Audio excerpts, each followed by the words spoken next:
All right, so Matt Lavoie is a senior user experience designer at Power DMS and the founder of the Downtown UX Meetup, which will be meeting here same time, same place tomorrow night. So give a round of applause to Matt Lavoie.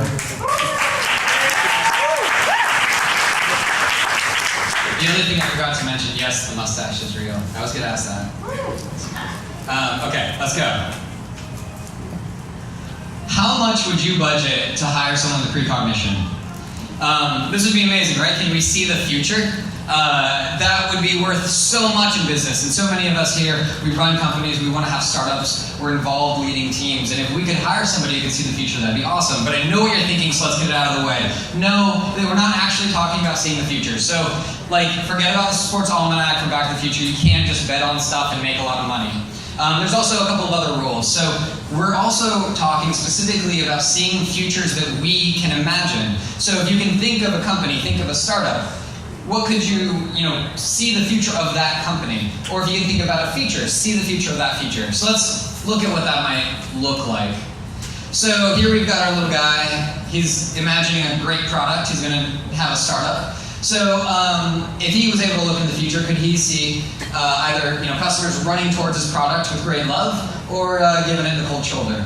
And again, the same thing applies to companies where we already exist and we're thinking about new features. Are customers going to embrace these new features, or are they going to maybe not even pay attention to them? So often we implement new features and then customers become frustrated with them or don't enjoy them. So if we could look into that crystal ball and we could see our customers unhappy with the products that we're building today, the features that we're building today, what would we want to do? And how could we maybe change the way that we're working in a development process to accommodate that? What if we could ask them? What if we could look into our crystal ball and say, hey, why don't you like my features, bro? So that is actually the field of user experience design. So we can't actually see the future, but user experience design is this huge field. It takes a lot of mastery and there's a lot of depth and complexity to it, but it's this huge field that's really, really good at two things. So the first thing that we're really, really good at, and Gina was talking about this earlier, is we're really good at understanding problems. So we got a little user and he's looking up fondly at this soda, and he clearly has a problem. So as user experience designers, we can come in with user research and get a very, very deep understanding of what that user's problem is. And we can build empathy and really figure out what is it that this person is struggling with. And so then the second thing that we're really, really good at as user experience designers is iterating very quickly. So now we can go ahead and say, okay, what would be a good way that we could solve this problem? So we come up with different ways that we can rapidly prototype solutions that are really, really inexpensive and see how the user reacts to that. So here we notice that this user, yes, we did technically solve his problem, but he doesn't seem super keen on it. That latter, technically, is a solution to a user's problem, but he's not happy with it. So, is that okay? Is that enough? Is it okay to just say, well, all right, you got to deal with the latter, buddy. Sorry, I don't care if you're uncomfortable with it, man up. No, it's not okay, because we are in the age of the customer, and we have to meet our customers where they are. We have to embrace them, because we have a choice. As consumers, we have a choice. It doesn't matter if you solve a problem. Are you solving the problem the way I want to use it?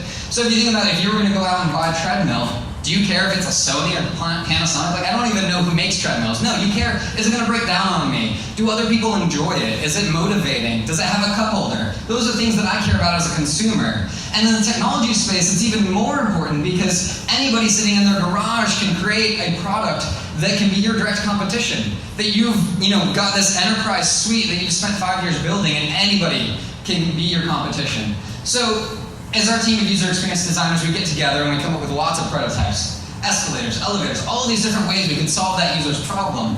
And you may be thinking to yourself, well, gosh, this sure is costing time. Gosh, we sure aren't writing code right now, right? So you may be thinking about that, and your intuition might be telling you, okay, so we got a prototype, we got to try to approach this problem, but that means we're not shipping code as fast as we could be. And you're right, because we're not shipping code as fast as we could be. But But I think what I want to challenge is your intuition there. Because again, we're talking about seeing the future and seeing our customers struggle with things. So your intuition might say we're not shipping code as fast as we could be, but are we shipping the right thing as fast as we could be? Because if you don't take time to understand your users' needs and meet them in the age of the customer, you're not going to ship the right thing. And oftentimes user research discovers that it's a much cheaper solution than you were even thinking of that'll actually solve your user's real need. So now I'm going to tell you my last slide that you can't afford not to invest in user experience design. Thank you so much.